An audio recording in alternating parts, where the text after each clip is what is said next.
জীবনে চিরস্থায়ী কিছুই নেই, না সম্বন্ধ না সম্পর্ক, না শরীরের বল, না রূপ, না যৌবন। এ সংসারে কিছু স্থায়ী নয়। আজ যা আছে তা কাল ছিল না, আর যা আজ আছে তা আগামী কালও থাকবে না। তার জন্য মনে রাখবে, ভূত ভবিষ্যৎ নিয়ে বেশি মাথামাথি করতে নেই।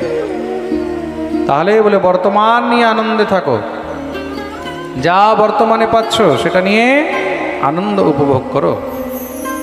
তুমি যা অর্জন করলে সেটা নিয়ে তুমি যত পারবে তত সৎকর্ম করে যাও। তুমি লাখ লাখ টাকা কামালে, কোটি কোটি টাকা কামালে, আর তুমি ভাবলে যে এবার এগুলোকে জমিয়ে যাব, আমার ছেলে, আমার নাতি পতি, তারা এগুলি আনন্দ করবে, তাহলে তোমার থেকে বড় মূর্খ এই সংসারে আর কেউ নেই। অর্থ উপার্জন করেছো, সেটাকে সৎ কাজে লাগাও, তীর্থযাত্রা করো।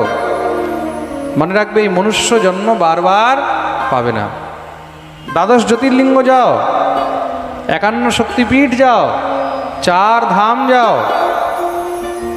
আলাদা আলাদা তীর্থে যাও। তীর্থের মধ্যে গিয়ে সেখানে সৎসঙ্গ করো, দান করো, ধর্ম করো, মন্দির নির্মাণ করাও, জলাশয় নির্মাণ করাও, খুব মন দিয়ে শুনবে, অন্নদান করো, কীর্তন করাও, পাঠ করাও। অর্থ উপার্জন করেছো, সেটাকে সৎকর্মে লাগিয়ে যাও। তাহলে কি হবে? তার ফল তুমি জন্ম জন্মান্তর পর্যন্ত পাবে। আর তুমি সঞ্চয় করে যাচ্ছ, তুমি ভাবছো আমার ছেলে নাতিপতি আনন্দ করবে, কাল তারা সেগুলোকে কোন জায়গায় বরবাদ করবে। আর এদিকে তুমি খেটে খেটে গাধার মতন সঞ্চয় করে এই সংসার থেকে চলে যাবে। তা যা তুমি উপার্জন করছো সেগুলোকে নিজের কর্মে লাগাও। আর মনে রাখবে, সন্তান যদি সুসন্তান হয়, সুপুত্র হয়, তাহলে তার জন্য সঞ্চয় করে কোনো লাভ নেই। पूत सपूत कहा धन संचय और पूत कपूत कहा धन संचय। পুত্র যদি সুপুত্র হয়, তার জন্য সঞ্চয় করে কি লাভ? সে নিজেই এতটা উপার্জন করে নেবে যে তাকে তোমার অর্থের প্রয়োজন হবে না। সে যদি সৎপাত্র হয়, নিজের জীবনে সে তোমার থেকে বেশি উপার্জন করে নেবে। আর যদি সে অসৎপাত্র হয়, যদি সে কুপুত্র হয়, তাহলে তুমি যা রেখে যাবে সেগুলোকেও সব ধ্বংস করে দেবে। তার জন্য মনে রাখবে, এই সংসারের মধ্যে যা কিছু করবে, তুমি নিজের জন্য যা করে গেছো সেটাই কিন্তু সঙ্গে যাবে। তার জন্য সৎকর্ম করো। সৎকর্ম বলতে কি? সৎকর্ম বলতে শুধু দান নয়, তীর্থযাত্রা, ভগবৎ সেবা, ঠাকুর সেবা, পাঠ, কীর্তন, তারপরে গিয়ে দান, ধর্ম, তুমি যত পারবে ততই করতে থাকবে। আমাদের কলকাতার একজন ভক্ত আছে, তিনি অর্থ উপার্জন করেছে। তা অর্থ উপার্জন করে, সঞ্চয় করে একদিন মনে বিচার করেছে এই অর্থ কোন কাজে লাগিয়ে যাব। তা তিনি বিচার করলেন, আমি 108টি ভাগবত পাঠ দেব, 108 ভাগবত পাঠ দেব সংকল্প করেছে। আর প্রত্যেক বৎসর তিনি 8টা 10টা করে পাঠ দেয়, নিজে একা। বিচার করে দেখুন, এইখানে এত বড় কমিটি 50 জন মিলে একটা পাঠের আয়োজন করতে ঘাবড়াচ্ছে। এখন আর ঘাবড়াচ্ছে না, কিন্তু প্রথমে তো ঘাবড়াচ্ছিল। মানুষ 50 জন মিলে একটা পাঠ করাতে ভয় পাচ্ছে, আর সেই ব্যক্তি প্রত্যেক বছর 10টা করে পাঠ করায়। কেন? বলে এই টাকা পয়সা সে নিজের সন্তান, বাচ্চা, নাতিপুতি তাদের জন্য তো রেখে যেতে পারতো, কিন্তু সে বাস্তবিক জ্ঞান লাভ করেছে, সে বুঝে গেছে যে সংসারের জন্য ছেড়ে কোনো লাভ নেই। তুমি ঘরে পরিবারে যত কিছুই ছেড়ে যাও, শেষ পর্যন্ত এটাই বলবে যে আমাদের জন্য কিছুই করেনি। প্রেম সে বলো। আবার আশ্চর্যের কথা, উনি এই যে পাঠ করায়, শুধু নিজের বাড়িতে নয়, গ্রামে নয়, বাড়িতে পাঠ করায়, তীর্থে পাঠ করায়, বছরে মিনিমাম 5টা 6টা পাঠ তীর্থে করায়। বিচার করে দেখুন, এই সংসারের মধ্যে এমন বুদ্ধিমান ব্যক্তি, এমন সৎকর্মযুক্ত ব্যক্তিও রয়েছে যে নিজের অর্থকে সৎকার্যে লাগায়। তার জন্য আপনাদেরকে বলছি, অর্থ আছে তাহলে গোয়া গিয়ে লাভ নেই, গ্যাংটক গিয়ে লাভ নেই, সিমলা গিয়ে লাভ নেই। অর্থ আছে রামেশ্বরম যান, অর্থ আছে কেদারনাথ যান, বদ্রীনাথ যান, অযোধ্যা যান, ত্রিবেণী সঙ্গম প্রয়াগরাজ যান, কাশী যান, বৃন্দাবন যান, হরিদ্বার যান, পুষ্কর যান, গোবিন্দদেব দর্শন করতে জয়পুর যান, মদনমোহন দর্শন করতে করৌলি যান, ঋষিকেশ যান, কত তীর্থ রয়েছে। গোকর্ণ তীর্থ যান দক্ষিণ ভারতে, পানা নরসিংহদেব দর্শন করতে যান, ভগবতী লক্ষ্মী দেবীর সোলাপুর দর্শন করতে যান, সিদ্ধি বিনায়ক দর্শন করতে যান। কত দেবতা রয়েছে, কত তীর্থ রয়েছে। তীর্থ সেবন করুন, তীর্থে গিয়ে সেখানে দর্শন করুন, দুনিয়া ঘুরুন। অর্থ কামিয়েছেন, নিজের উপরে খরচ করুন, আর খরচ এইভাবে করুন তাতে যেন পুণ্য হয়। খুব মন দিয়ে শুনবে।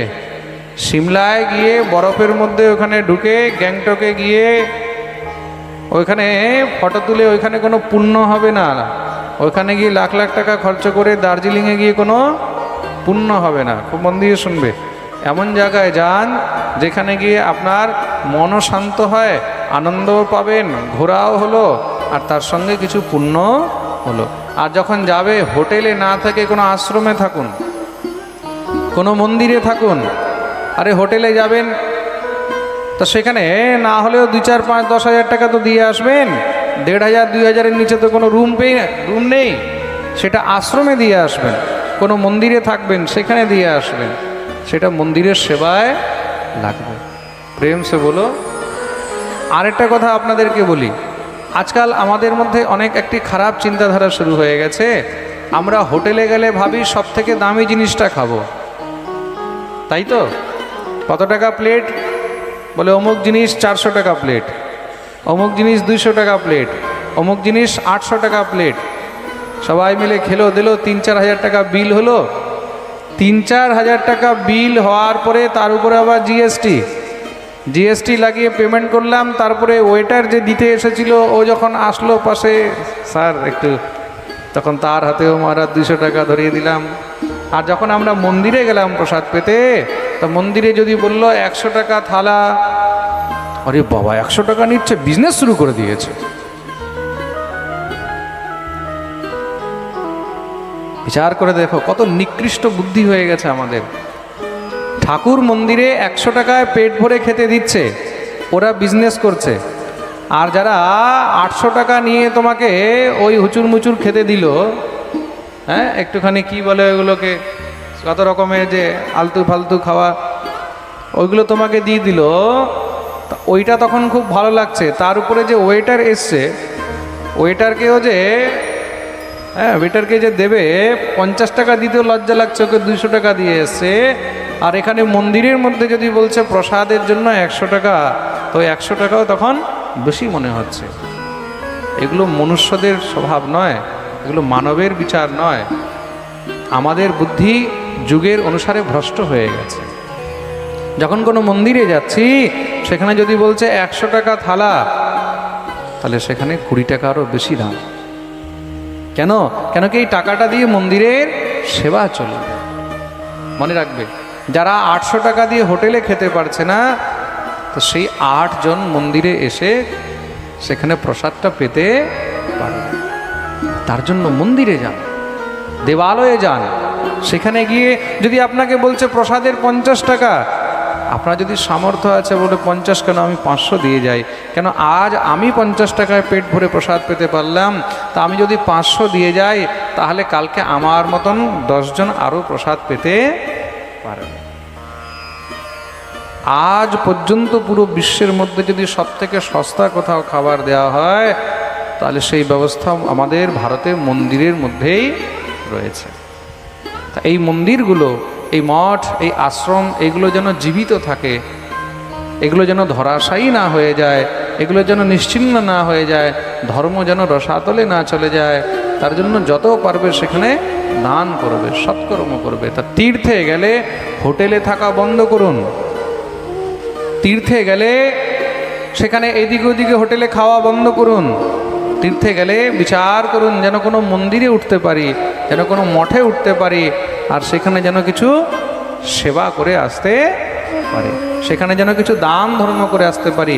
তীর্থে গিয়ে সেখানে প্রসাদ গ্রহণ করবেন। মনে রাখবেন, তীর্থে গিয়ে কেউ যদি সেখানে জীব হত্যা করে, তীর্থে গিয়ে কেউ যদি সেখানে আমিষ ইত্যাদি ভক্ষণ করে, এগুলো বজ্রের মতন পাপ হয়ে যায়। এগুলো শত জন্ম ছাড়ো সহস্র জন্ম পর্যন্ত পুণ্য করতে করতেও ক্ষয় হয় না।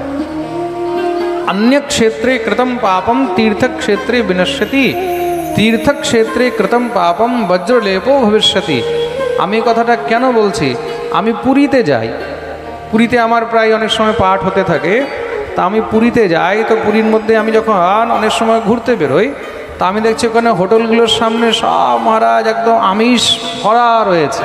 আপনারাও পুরী গেছেন হবে? কে কে পুরী গেছেন হাত উপরে করো তো দেখি। অনেক ভক্তরা গেছো। তখন সমুদ্রের ধারে কি ঝুলানো থাকে? সমুদ্রের ধারে ধারে দোকানের মধ্যে সব ঝুলানো আছে কি না? সব কিছু বিক্রি হচ্ছে। আর বড় আশ্চর্যের কথা, আমি ওখানে জিজ্ঞাসা করলাম, মানুষ এখানে জগন্নাথ দেব দর্শন করতে আসে, এগুলো খায় কে? তারা কি বললেন জানেন? বলে 90% বাঙালিরা এখানে এসে এগুলো খায়। ছি ছি ছি ছি। আজ আমাদের বাঙালি জাতি কোথায় পৌঁছে গেছে? তীর্থে ঠাকুর দর্শন করতে যায়, কিন্তু এখানে ঠাকুর দর্শন করতে গিয়ে জগন্নাথের নাম নিয়ে সেখানে জীব হত্যা করিয়ে ভক্ষণ করে আসছে, সেখানে মাছ মাংস খেয়ে আসছে। মনে রাখবে, অন্য ক্ষেত্রে কৃতম পাপম তীর্থক্ষেত্রে বিনশ্যতি, তীর্থক্ষেত্রে কৃতম পাপম বজ্রলেপো ভবিষ্যতি। আপনি পুরীতে যাচ্ছেন, হরিদ্বারে যাচ্ছেন, বৃন্দাবনে যাচ্ছেন, আর সেখানে গিয়ে আপনি পাপ করে আসলেন, সেখান থেকে আপনার বিনাশ শুরু হয়ে যাবে। এটার মধ্যে কোনো সংশয় নেই। তীর্থে গেলে পবিত্রতা নিয়ে থাকুন।